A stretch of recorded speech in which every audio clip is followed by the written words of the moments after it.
मिलकर बोलेंगे hallelujah. Hallelujah. सबको शबा शलोम, जय मसीह की। यहोवा खुश कीजिए, बारूक अता तुम्हें।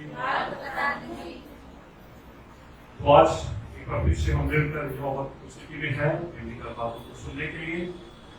पिछले दिनों से हम यूसुफ और आसमान के जीवन के ऊपर बहुत सारी बातों को बिजली करके सीख रहे हैं और आज एक बार फिर से सीखने के लिए हम यहोवा की स्तुति में है। मैं चाहता हूँ कि हम अपनी क्लास को शुरू करें। जैसे हम वचन संहिता 119 का अंगीकार करते हैं और उस 119 वचन संहिता का अंगीकार करते हुए बिजली का बातों में आगे बढ़ते हुए सारी महिमा यीशु अपने नाम को देंगे। Elef, Be, Gelil, Alif, E, Ha, Zayin, He, Ke, Yu, Ha, Lamim, Mem, Nun, Sabit, Ain, He, Sabit, U, Resh, Shin, Ta। 10 हुक्म जो निर्गमन की पुस्तक और भविष्य की पुस्तक में लिखे हैं उसका भी अंगीकार करेंगे। Anaki, Adonai, Lo Yeye, Lo Tisa, Zakuri, Kaburi, Lo Terasa, Lo Tana, Lo Takana, Lo Anna, Lo Atma। तो 7 पर्व जो है लगभग 27 अध्याय के अंदर उनका भी हम अंगीकार करेंगे। यौम पस्का, यौम निशोर, यौम निशी, यौम निशकोर, यौम धुआ, यौम एकपुरी, यौम सिकोर। शमा इस्राएल की प्रार्थना जैसे भविष्य के अंदर लिखा हुआ है उसका भी हम अंगीकार करेंगे। Shema Yisrael, Adonai, Elohim, Adonai, Adar, Baraka, Elector, Adonai, Elohim, Bikol, Bikal, Bikol, Matrika, Bikol, Wata। यरूशलेम की शांति के लिए वजह से 122 की 6 और 7 में लिखा है Shalom Shalom Yerushalem Yeshua Vahika Yeshua Vahika Shova Armanodika। अभी लोग की प्रार्थना करेंगे। मत्ती 6 अध्याय 9 वचन से हम पढ़ते हैं और अभी लोग की प्रार्थना वहां पर लिखी है। अभिमुख शवाश्राइन कदेशी पाटाबो मनकुता यासे रेज़बान तेरा श्राइन के महारी से देखो कुकेलो तेनानो भाइयों से रखलानु अल्कताइनु रेवे ससोती गा नाटनु लापोते लानु तेरेनु देशियोन की आज़ेनु भीहारा एका मलाका तेरा के गुला तेरा के फिरे और गुलामी। तो शबा शलोम, यहोवा पहुंचे आज यूसुफ और आसमान के जीवन के बारे में, क्योंकि हम उस प्रॉब्लम में पहुंचे हैं जहां पर यूसुफ आसमान के घर आया है और आसमान अपने टावर में है, ऊपर वाले कमरे में है और हमने सुना था कि उसकी 7 सहेलियां उसके पास गई हैं। आमीन बोलेंगे। तो याद रखें आसनत यूसुफ के पास आने से पहले उसकी तैयारी है उसकी, और तैयारी कौन कर रही है? 7 सहेलियां। लेकिन आसनत के जीवन के बारे में रेबेनिकल जो स्टडी है वो बताते हैं कि आसनत उपवास में गई है, 7 उपवास में रही। 8वें दिन स्वर्ग से एक स्वर्गदूत आया और उसको रोटी और दाख को दिया गया। ये पिक्चरें हैं, कहीं ना कहीं अटैचमेंट होती, जैसे यीशु मसीह ने अपने चेलों के साथ रोटी और दाख रस दिया, और ऐसे ही आसनत जो है वो कलीसिया की तस्वीर है।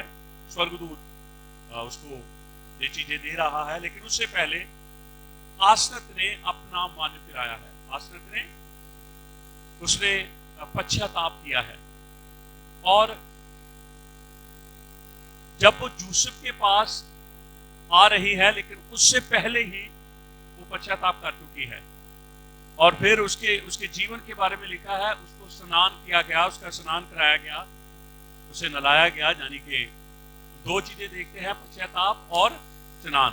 ये दोनों चीजें कलीसिया के साथ जुड़ी हैं, बपतिस्मा और पश्चाताप। तब तक हम यीशु के पास नहीं आ सकते जब तक हम पश्चाताप और बपतिस्मा नहीं लेते। ऐसे ही आसनत को यूसुफ के पास आना है, आसनत का पश्चाताप है और उसका फिर स्नान करना है। आमीन बोलेंगे। हालेलुया। तो जब यूसुफ के पास आसनत को लाया जा रहा है, 7 सहेलियां इन सारी बातों में उसकी अगवाही कर रही हैं। और जब वो यूसुफ के पास आई हैं तो यूसुफ ने 3 चीजें उसके साथ की हैं। पहली बात, उसने उसे चूमा है, उसे प्यार किया है और कहा कि मैं तुम्हें जीवन की सांस दे रहा हूं। क्या दे रहा हूं?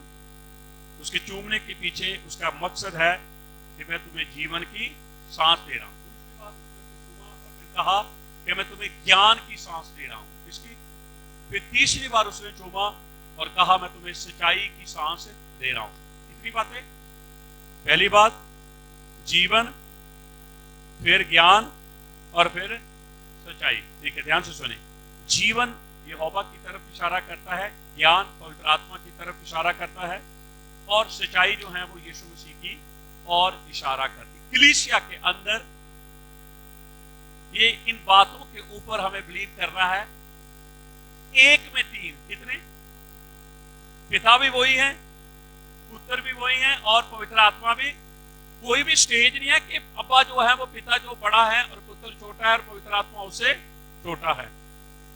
याद रखें, पिता पुत्र को उठाता है और पुत्र पिता को उठाता है। पुत्र आत्मा को, पवित्र आत्मा को उठाता है और आत्मा पुत्र को उठाता है। आमीन बोलेंगे? हालेलुया। इसलिए अगर आप यीशु को देखते हैं तो आप पिता और पवित्र आत्मा को देखते हैं। अगर आप पवित्र आत्मा को देखते हैं, आप पुत्र और यहोवा को देखते हैं, ये अब्बा को देखते हैं, पिता को देखते हैं।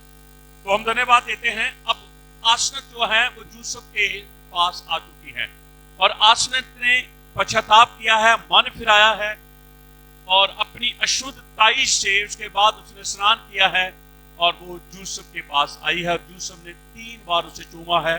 पहली बार चूम कर उसने कहा कि तुम्हें जीवन का सांस दिया जा रहा है। दूसरी बार चूम कर कहा कि तुम्हें ज्ञान का सांस दिया जा रहा है और तीसरी बार उसने चूम कर कहा मैं तुम्हें सच्चाई का सांस दे रहा हूं। आमीन बोलेंगे? हालेलुया। अब ध्यान से सुने कि 2 बातें मैंने आपको बतानी जरूरी है। अब एक बड़ा भोज होगा। एक बड़ा किसका? हाँ, विवाह का। किसका? शादी का ही होगा वो भोज, और कौन सा होगा, है ना? लेकिन अब ये भोज जो है, पोतीफर जो उसका बाप है, किसका? वो नहीं देगा, नो, यूसुफ नहीं देगा। अब फैरो देगा, क्योंकि फैरो जो है वो पिता का रोल प्ले कर रहा है, तो यूसुफ उसके पुत्र का रोल प्ले कर रहा है। आसनत का तो बाप है पोतीफर, लेकिन यूसुफ का तो नहीं है ना कोई भी। अब यूसुफ के बदले में फैरो जो है वो एक भोज दे रहा है और भोज है 7 दिन। कितने दिन का? बोलो कितने दिन का? अब ये 7 दिन के अंदर मिस्र के अंदर कोई भी आदमी अपनी जॉब में नहीं जाएगा, कोई भी किसी तरह का कामकाज नहीं करेगा, क्योंकि फैरो ने ये आज्ञा दी है 7 दिन तुम मेरे भोज में शामिल होंगे। 7 दिन अगर कोई मेरे भोज में नहीं आया, अपने काम पे चला गया, तो सजाए मौत। सजाए, ये स्टोरी कहीं मिलती जुलती नहीं है। मत्ती 22 अध्याय, वहां पर क्या लिखा है? एक राजा ने अपने बेटे की शादी का भोज दिया, सबको बुलाया, सबको आए, बहुत सारे नहीं आए बहाने बनाने, और जिन्होंने बहाने बनाए आपको पता, उनको वहां डाला गया जहां रोना और दांतों का। ये 7 दिन का भोज, यहूदी मैरिज के अंदर लड़का और लड़की जब शादी होती है तो 7 दिन अलग रहते हैं। आमीन बोलेंगे? एक समय पीरियड आने वाला है जब यीशु रूपी दूल्हा और कलीसिया रूपी दुल्हन जब अपने दूल्हे के साथ रहेगी तो 7 दिन का भोज होगा। कितने दिन का? 7 दिन का। 2 बातें आपको ध्यान से सुननी है। आपको पता है फैरो बहुत बड़ी जिम्मेवारी निभा रहा। पहली बात, फैरो जो है वो यूसुफ को रथ के ऊपर बिठा रहा है, शाही लिबास उसे पहना रहा है, शाही अंगूठी उसे दे रहा है। कारण क्योंकि उसने फैरो के स्वप्न का अर्थ बताया। अब थोड़ा सा ध्यान, थोड़ा सा अपने ऊपर जोर डालें, अपनी मेमोरी के ऊपर। एक जेल से निकला हुआ कैदी, एक जेल से, और एक साधारण सा एक चरवाहों का बच्चा फैरो के पास पहुंचाया गया, उसकी बैकग्राउंड बताई गई। आपको पता है वो कैदी भी था, मुजरम भी था, उसके ऊपर दोष भी थे, वो नौकर भी था, वो चरवाहा भी था। ऐसी उसके साथ ये सारी चीजें जुड़ी। फैरो को जब स्वप्न का अर्थ बताया गया, फैरो इतनी जल्दी कैसे मान गया? थोड़ा सा याद डालो भी, इतनी जल्दी मान गया वो कि ये जो बोल रहा है ये सच बोल रहा है। मेरे इतने ज्ञानी लोग हैं, मेरे इतने धर्मशास्त्री लोग हैं, और उनसे बढ़कर एक जवान लड़के की बातों के ऊपर फैरो ने विश्वास कर लिया। ये सोचा नहीं है ना हमने तो पढ़ा थी कि ये मान लिया। फैरो कहता है कि मैं यूसुफ तेरी बात को कैसे सच मानूं, मुझे चिन्ह दे, अभी तो मैं मानूंगा ना। क्या मांगा? किस बात के लिए? कि जो स्वप्न का अर्थ तू बता रहा है क्या वो सच है, मुझे चिन्ह बता। आपको पता है यूसुफ ने चिन्ह क्या दिया? कहता आपके घर में 2 बेटे पैदा होंगे। कितने? एक मर जाएगा, एक। हमें तो लगता है ये सारी चीजें जल्दी जल्दी हो रही हैं। जी नहीं, यूसुफ ने जो कहा वो हो गया। तब फैरो ने कहा कि वाकई जो यूसुफ कह रहा है वो सच बोल रहा। इसका अर्थ है कि यूसुफ नबी था, वो आगे की बातों को जानता था। वो क्या था? नबी बनते नहीं है, नबी पैदा होते हैं। नबी आज तो क्या है, आज तो प्रॉफिट लगा दिया जाता है ना। आज कौन है? ये प्रॉफिट है। नबी पैदा हुआ। आपको पता है यूसुफ का बाप कौन है? बोले कौन है? यकूब है। तो यकूब कौन है? यकूब भी एक नबी है।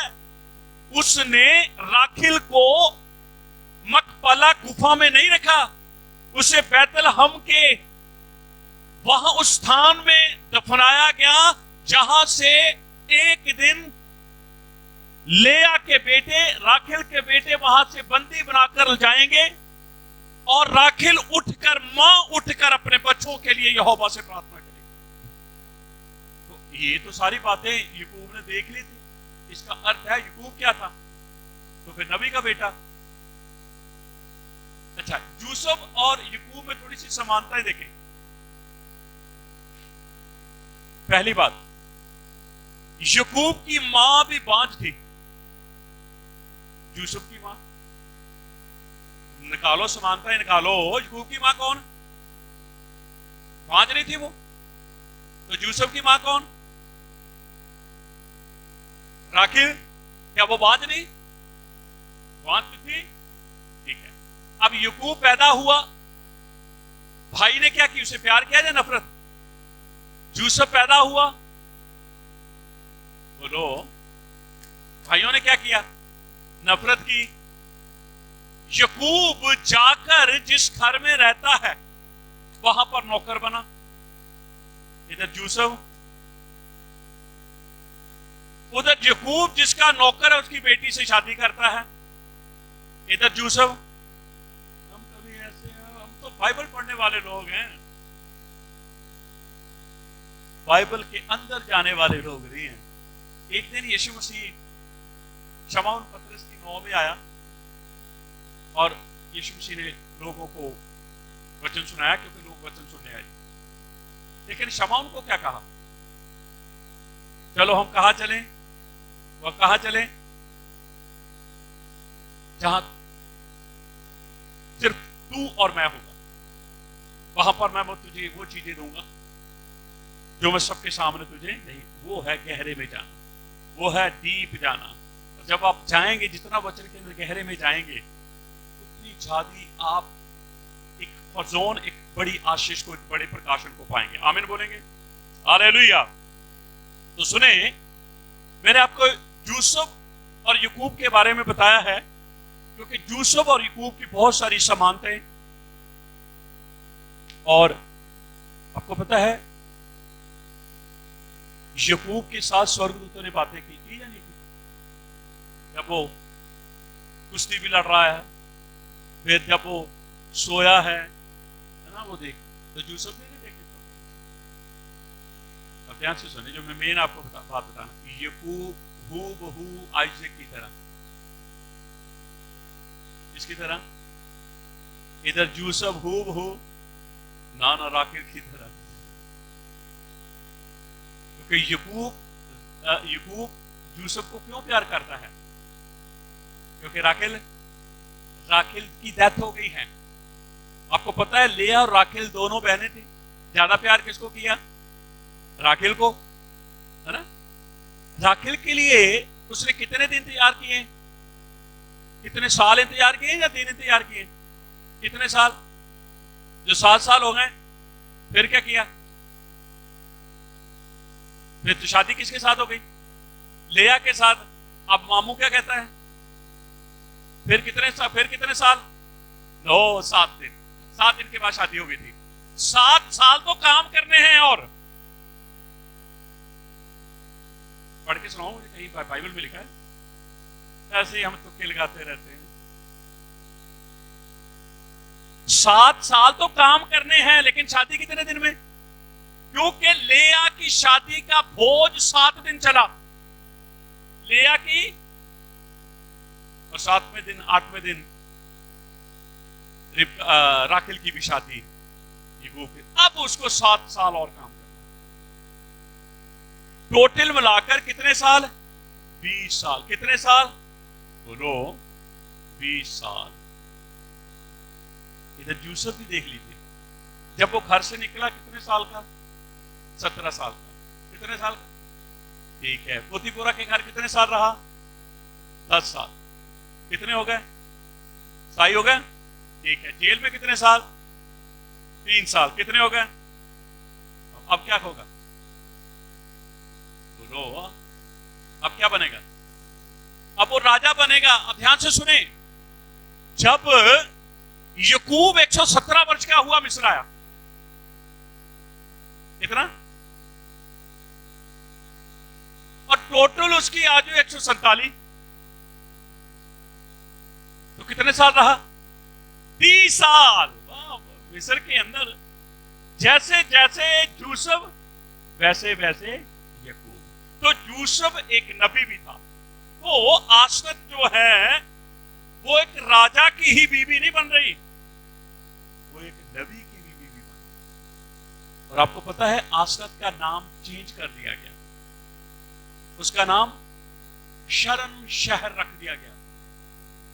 ये वो स्थान है यहां शरणार्थी आएंगे और स्थान पाएंगे। तो आसनत कलीसिया की तस्वीर है। कलीसिया आएगी और वहां पर शरण पाएगी। कहां? जहां यूसुफ होगा, जहां पर यीशु मसीह होगा। आमीन बोलिए, हालेलुया। अच्छा, कुछ समझ रहे आप लोग? समझे? कितने दिन का भोज? बोलो कितने? और अनाउंसमेंट क्या हुई? कोई भी आदमी, सब लोग कहां आएंगे? हाँ, क्योंकि किसकी शादी हो रही है? यूसुफ की शादी हो रही है। किसकी? ठीक है, मैं चाहूंगा एक तो वचनों को हम पढ़ें।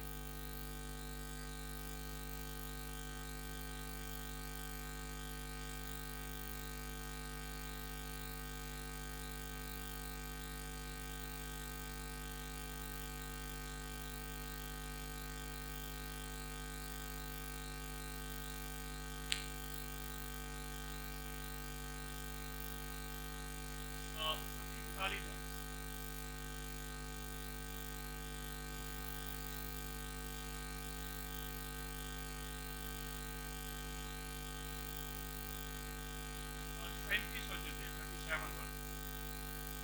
Genesis 41 chapter verse 37।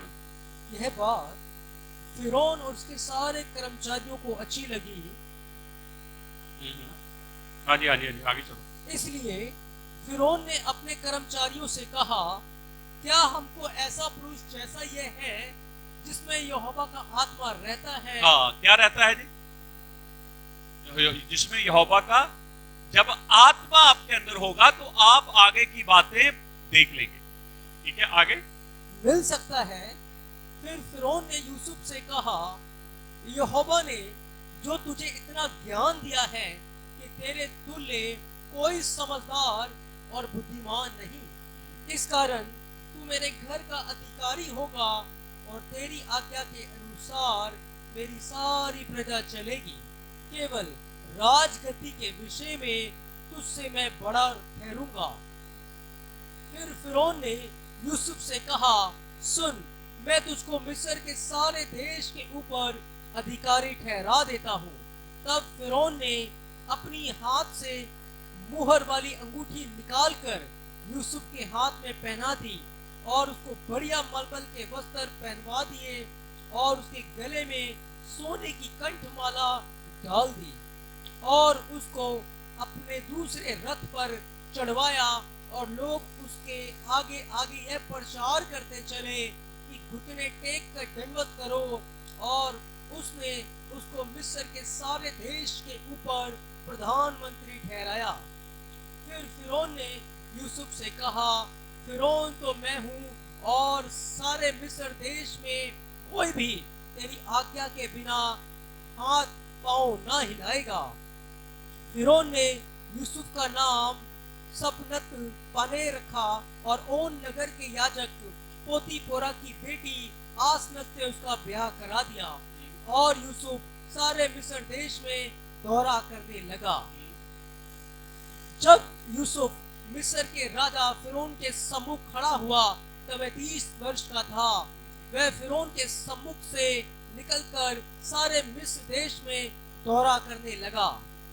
सुकाल के 7 वर्षों में भूमि बहुतायत से अन्न उपजाती रही और यूसुफ उन 7 वर्षों में सब प्रकार की भोजन वस्तुएं जो मिस्र देश में होती थी जमा करके नगरों में रखता गया और हर एक नगर के चारों ओर के खेतों की भोजन वस्तुओं को वह उसी नगर में इकट्ठा करता गया। इस प्रकार यूसुफ ने अन्न को समुद्र के रेत के समान अत्यंत बहुतायत से राशि राशि गिन के रखा, यहाँ तक कि उसने उनका गिनना छोड़ दिया क्योंकि वे असंख्य हो गए। अकाल के प्रथम वर्ष के आने से पहले यूसुफ के 2 पुत्र ओन के याजक पोतीपोरा की बेटी आसनत से जन्मे। अब मैं ये आपको बताना चाहता हूँ क्योंकि एंड के पीरियड थे, बहुतायत के साल जो थे वो खत्म होने वाले थे। बहुतायत के जो साल थे, हर जगह सब कुछ बढ़िया था, सब माहौल बढ़िया था, सब पैदावार बढ़िया, सब कुछ बढ़िया था। किसी का ध्यान इन बातों के ऊपर नहीं था कि अकाल आने वाला है। बिल्कुल वही टाइम अब चल रहा है। किसी को पता नहीं है कि कुछ आने वाला है। हर कोई मस्त है। आप कहीं भी चले जाओ, हॉस्पिटल में चले जाओ, हॉस्पिटल भरे, थाने में चले जाओ, थाने भरे में, कचहरियों में चले कचहरी, मॉल में चले जाओ, कहीं भी चले जाओ, सब जगह भीड़ भीड़ भीड़ भी, सब अपने अपने कामों में। बिल्कुल यूसुफ के दिनों में, जैसे यूसुफ के दिनों में अचानक आसनत उसके पास आ गई है। कौन आ गई है? क्योंकि अब वो अकाल के वर्ष शुरू होने वाले। लेकिन बाइबल कहती है कि जैसे ही आसनत, फैरों कहता है कि आसनत की शादी जो है वो फैरों के बेटे से ना होकर यूसुफ के साथ। इसके साथ आमीन बोलेंगे? हालेलुया।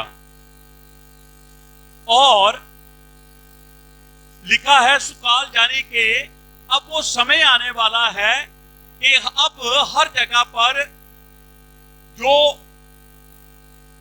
खुशियां लोगों के घरों में है, अब वो खुशियां उदासी में बदलनी शुरू हो जाएगी, क्योंकि जमीन बंजर हो जाएगी, आकाश वर्षा को रोक देगा और हर जगह पर हाहाकार मचेगी और हर किसी का ध्यान किधर आएगा? मिस्र की तरफ। किधर आएगा? क्योंकि यूसुफ ने क्या किया है? अपनी बुद्धिमानी से, अपनी जिम्मेवारी से हर देश से अनाज इकट्ठा कर लिया, उनको पैसा देता गया और अनाज अब क्या हो रहा है? अब अनाज क्या हो रहा है? अब पिछले दिनों में गेहूं आपको ज्यादा मिलता था और चावल, अब तो चावल खा खा के अपन चावल भर के बांधा नहीं हो, स्टोर होता जा रहा है। चीजें क्या हो रही हैं? बोलो क्या हो रही हैं? और फिर उस स्टोर से अपनी मर्जी से हम कुछ नहीं ले सकते। जो स्टोर के मालिक होंगे उनकी मर्जी से हमें स्टोर से, आपको पता है वो उनकी मर्जी क्या होगी? One world one order, one currency, one religious. तो हर कोई कहेगा ये तो सब कुछ अच्छा है, लेकिन सच्चाई को जानने वाले जानते हैं सब कुछ अच्छा नहीं है। इसीलिए यूसुफ की स्टोरी को कलम बंद करके बाइबल में रखा गया है, क्योंकि यूसुफ की स्टोरी भी हमें न्यू वर्ल्ड ऑर्डर की ओर इशारा करती है। लेकिन याद रखें, अगर कलीसिया आसनत रूपी बनी है, जैसे आसनत सेफ्टी से यूसुफ के साथ चली गई, यूसुफ के साथ जुड़ गई, ऐसे ही सेफ्टी से कलीसिया रूपी दुल्हन यीशु के साथ जुड़ जाएगी। आमीन बोलेंगे? आपको पता है, फिर एक भोज जैसे फैरो ने दिया, एक भोज यहोवा देगा अपने पुत्र की शादी के लिए। आमीन बोलेंगे? हालेलुया। तो उसके लिए आसनत ने अपने आप को तैयार किया। पहले तो उसने अपनी बुराई से मन फिराया, उसने पश्चाताप किया, उसने स्वर्ग दूत की बात के ऊपर विश्वास किया और 7 सहेलियों के द्वारा उसे तैयार किया गया। यूसुफ के पास आने से पहले स्नान किया गया और फिर वो यूसुफ के पास आई है और यूसुफ ने उसे ब्लेस किया है, उसे आशीष किया है। प्रियजनों, ऐसे ही कलीसिया जब आसनत के जीवन के साथ जुड़ी हुई घटना को अपने जीवन में लेगी, तो जैसे आसनत को यूसुफ मिला है, कलीसिया को भी यीशु मसीह मिलेगा। आमीन बोलेंगे? हालेलुया। आपको पता है, फिर जब वो भोज के दिन खत्म हुए, तब यहोवा ने यूसुफ को आशीष दी। पहला बेटा दिया मनशे, उसका नाम क्या रखा? मनशे के नाम का अर्थ होता है भुला दिया जाना। अब यूसुफ ने सब कुछ जो उसके साथ घटा था, बड़ी पीड़ा थी, अंदर जख्म थे, जैसे ही वो बेटा पैदा हुआ, उसने तुरंत सारे दुखों को अपने जीवन से हटा दिया। आपको पता है, उसके परिवार से उसे दुख मिला। उसके साथ पैदा हुए भाइयों ने, जो बाप से पैदा हुए, उन्होंने उसे सताया, फिर उन्होंने उसे बेचा, फिर वो पोतीपोरा के घर में गया, वहां उसके ऊपर इल्जाम लगे, जेल में गया, जेल के अंदर उसको संगलों से, उसको बेड़ियों से जकड़ा गया। आमीन बोलेंगे? कितना क्लेश। वो कहता अब राजा बन गया, एक एक से बदला लूंगा, गिन गिन के बदले लूंगा। ऐसा नहीं सोचा। मनशे आया, उसने नाम ये कहकर मनशे रखा कि मैं अपने ऊपर आए हुए हर दुख से अपने आप को अलग करता हूं और मैं भुला देता हूं और मैं कभी भी उनको याद। आपको पता है फिर क्या हो? यहोवा ने एक और बेटा दिया और उसने नाम क्या रखा? अप्रीम। अप्रीम का अर्थ होता है फ्रूटफुल। अब वो फ्रूटफुल होगा जब तक अंदर से हम एक दूसरे के प्रति अपने आप को छुटकारा या आजादी में नहीं लाते। हम फ्रूटफुल कभी भी हो। यूसुफ ने अपने ऊपर हुए अत्याचार को जिसने भी किया हटा दिया, भुला दिया, और यहोवा ने तुरंत उसे अफरीम दिया और वो फ्रूटफुल होने लगा। आमीन बोलेंगे? Hallelujah, hallelujah. आपको पता है यूसुफ 150 वर्ष होकर, कितने 150 वर्ष होकर उसने अपने प्राण को त्याग किया। लेकिन मैं आपको बताऊंगा वो मरकर भी जीवित था। वो मरकर भी, आसनत और यूसुफ की शादी की स्टोरी खत्म हुई है, पर यूसुफ की स्टोरी खत्म नहीं हुई। यूसुफ मर गया, लेकिन मरने से पहले वो अपने भाइयों के लिए एक बड़ा इंतजाम करके गया। बल्कि वो 11वें नंबर पे था। कितने नंबर पे? फिर भी अपने बड़े भाइयों के लिए एक बहुत बड़ी योजना, एक बहुत बड़ा इंतजाम करके गया। 70 लोग आए थे। कितने? और जब वो निकले हैं, लिखा 6 लोग आदमी थे। 6 लाख लोग आदमी थे, और औरतें और बच्चे अगर वो भी गिनेंगे तो 25 के करीब चले जाएंगे। 25 लाख लोग हो गए। जब 30 भी हो सकते हैं, ज्यादा ही हो सकते, कम नहीं हो सकते। ये किसके कारण? बोलो किसके कारण? यूसुफ ब्लेस्ड था, जितने लोग उसके साथ जुड़े। यीशु ब्लेस्ड है, जितने लोग उसके साथ जुड़ेंगे।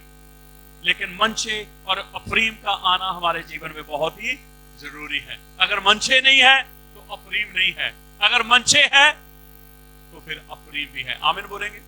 हालेलुया।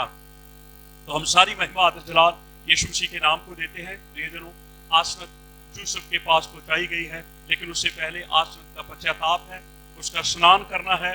सहेलियों के द्वारा उसे लाया गया है और यूसुफ के साथ मुलाकात होती है, और पोतीफरा उन सारी जिम्मेवारियों को लेता, फैरो लेता है कि मैं एक बड़ा भोज यूसुफ की शादी के ऊपर करूंगा। और 7 दिन तक वो भोज चला, और हर किसी को न्योता था कि उस भोज में शामिल हो। अगर नहीं आएगा तो फैरो उससे नाराज है, फैरो उससे खुश नहीं है।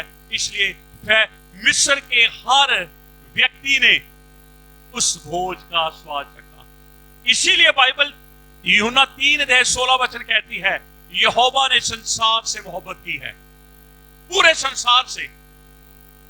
चाहे वो अच्छे लोग हैं, चाहे वो बुरों से भी मोहब्बत करता है, वो अच्छों से भी, क्योंकि वो किसी दुष्ट या पापी की मौत से खुश नहीं है।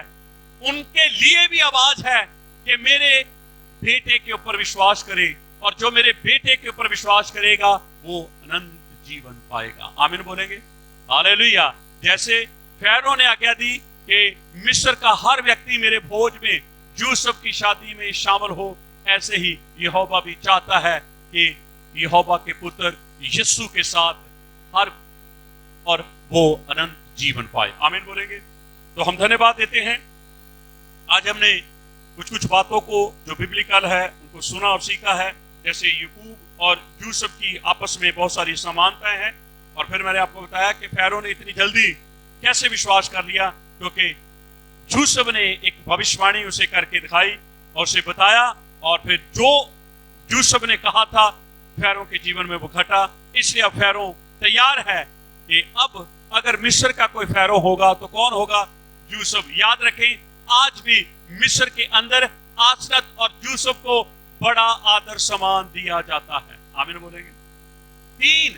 तीन ऐसी जातियां हैं जिसमें यूसुफ को और आसनत को बड़ा आदर सम्मान दिया जाता है। नंबर 1 यहूदी लोग, इस्राएल लोग आसनत और यूसुफ को बहुत बहुत ज्यादा अहमियत देते हैं।